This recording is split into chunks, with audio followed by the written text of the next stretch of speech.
Hola, ¿qué tal? Les habla su amigo Brian, de Ingeniería Civil de la Universidad Mexiquense del Bicentenario. Sean bienvenidos a este nuevo video, en donde les hablaré sobre las etapas del ciclo hidrológico.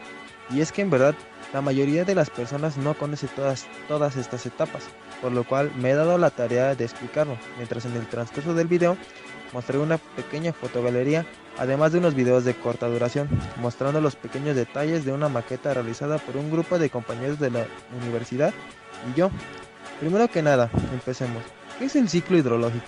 Se puede decir que el ciclo hidrológico o ciclo del agua, que es mejor conocido así, es el proceso de circulación del agua entre los distintos comportamientos de la hidrosfera.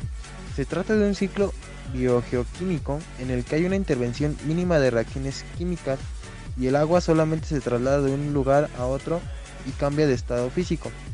El agua de la hidrosfera procede de la desfragmentación del metano, donde tiene una presencia significativa en los procesos del vulcanismo. Una parte del agua puede reincorporarse al manto de los sedimentos oceánicos de los que forma parte cuando estos acompañan a la litosfera. La mayor parte de la masa del agua se encuentra en forma líquida, sobre todo en los océanos y mares, y en menor medida en forma de agua subterránea o agua de superficie, ya sea arroyos o ríos.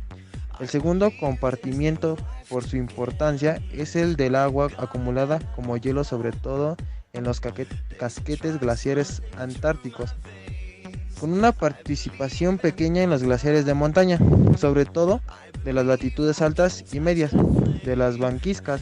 Por último, una fracción menor está presente en la atmósfera como vapor o en estado gaseoso como nubes. Esta fracción atmosférica es sin embargo muy importante para el intercambio entre compartimientos y para la circulación horizontal del agua, de manera que se asegura el suministro permanente a las regiones de la superficie continental alejadas de los depósitos principales. Ahora, esa es la definición en general de lo que es el ciclo hidrológico, pero me gustaría hablarles detalladamente de algunas etapas. Por ejemplo, la evaporación. La evaporación es el proceso por el cual las moléculas en estado líquido se hacen gaseosas espontáneamente.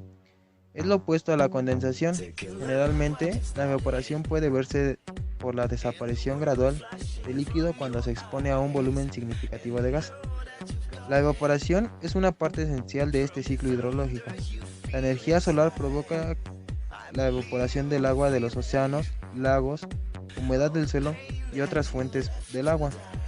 Para que las moléculas de un líquido se evaporen, deben estar localizadas cerca de la superficie, moverse en la dirección apropiada y tener la energía cinética suficiente como para vencer las fuerzas intermoleculares de la fase líquida.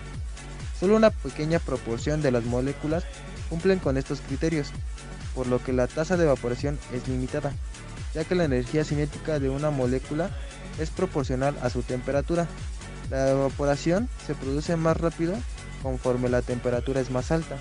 Como las moléculas que se mueven más rápido escapan, las moléculas restantes tienen una energía cinética media inferior y por tanto la temperatura del líquido disminuye. Este fenómeno se conoce como refrigeración evaporativa y es la razón por la cual la evaporación del sudor refresca el cuerpo humano. La evaporación también tiende a producirse más rápidamente con tasas de flujo más altas entre la fase gaseosa y líquida, y en líquidos con presión de vapor más alta. Por ejemplo, la ropa tendida secará por evaporación más rápidamente durante un día ventoso que en un día sin viento. Cabe mencionar que hay puntos claves para la evaporación que son el calor, la humedad, el movimiento del aire y la presión atmosférica. Este último, en lo personal, fue difícil de creer, ya que no hace mucho creía que el agua siempre se evaporaba al llegar a los 100 grados centígrados, hasta que un profesor de la universidad nos hizo una práctica en donde hizo que se evaporara a 20 grados centígrados. ¿Que cómo lo hizo? Pues existe una relación entre la temperatura y la presión, que cuando están alcanzadas y coinciden, el agua comienza a evaporarse. Ahora sí, como dicen, hay que ver para creer. Un punto importante en el ciclo del agua, y en especial en el proceso de pasar de estado líquido a gaseoso, es la de la evapotranspiración, que es el resultado en donde el agua se evapora directamente de las plantas y de todo tipo de vegetación. Cabe señalar que este término es solo aplicable, y vuelvo a recalcar, el desprendimiento del vapor que sale de la vegetación. Una vez evaporada el agua, esta se convierte en nubes, que a su vez dan paso al transporte atmosférico por viento. Este no es más que el papel que tiene el viento en el ciclo del agua, ya que al estar en estado gaseoso, en las nubes, el viento se encarga de llevarlo de un lugar a otro por todas las partes del mundo. Ahora, ya que el agua está en estado gaseoso y llegó a un punto en alguna parte del mundo donde coincide la presión y la temperatura baja, el agua comienza a caer en forma de gotas. A esta etapa se le conoce técnicamente como precipitación. La precipitación que alcanza la superficie de la Tierra puede producirse en muchas formas diferentes, como lluvia, lluvia congelada, llovizna, nieve, aguanieve y granizo. Ya que el agua está de nuevo en forma líquida, comienza una etapa que se le conoce como escurrimiento superficial. Este es un componente del ciclo hidrológico, el cual resulta de la lluvia y o caudal lateral que no llega a infiltrarse sobre la superficie de la Tierra. El escurrimiento superficial en el terreno sigue caminos variables e interconectados debido principalmente a depresiones y vegetación en ella.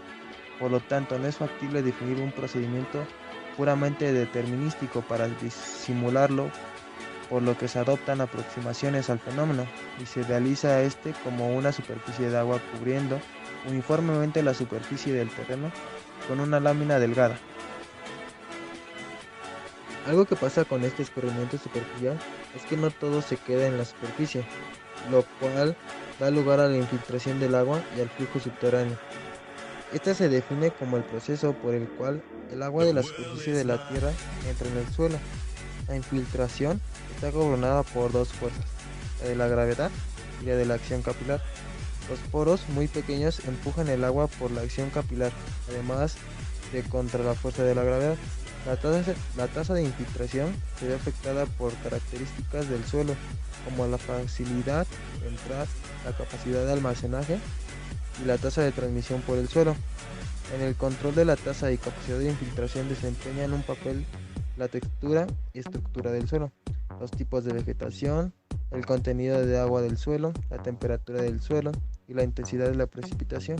Por ejemplo, los suelos arenosos de grano grueso tienen espacio grandes entre cada grano y permiten que el agua se infiltre rápidamente. La vegetación crea más suelos porosos, protegiendo el suelo del estancamiento de la precipitación, que puede cerrar los huecos naturales entre las partículas del suelo y soltando el suelo a través de la acción de las raíces. A esto se debe que las áreas arboleadas tengan la tasa de infiltración más alta de todos los tipos de vegetación. Esta agua que entra al suelo sigue canales los cuales al final son depositados en mantos acuíferos. A esta etapa se le conoce como flujo subterráneo. Esto es teóricamente lo que significa cada proceso del ciclo del agua. A continuación les dejaré un video donde se puede ver mucho mejor de lo que estaba hablando. Es compartido por el canal de YouTube edu.ernesto. Vamos a verlo. En la naturaleza, contamos con el Sol, como fuente de energía primaria. Así, el Sol calienta nuestro planeta. La superficie del agua se calienta, y el vapor de agua pasa a la atmósfera, creando nubes. Entonces el agua, contenida en las nubes, se condensa, y más tarde se precipita. Una parte del agua se filtra en el suelo, hasta llegar a los ríos subterráneos. Finalmente el agua llega al mar. La parte del agua que no se filtra, llega a lagos, ríos y manantiales de la superficie. Una parte de esta puede evaporarse, mientras que el resto, sigue cauces hasta llegar al mar.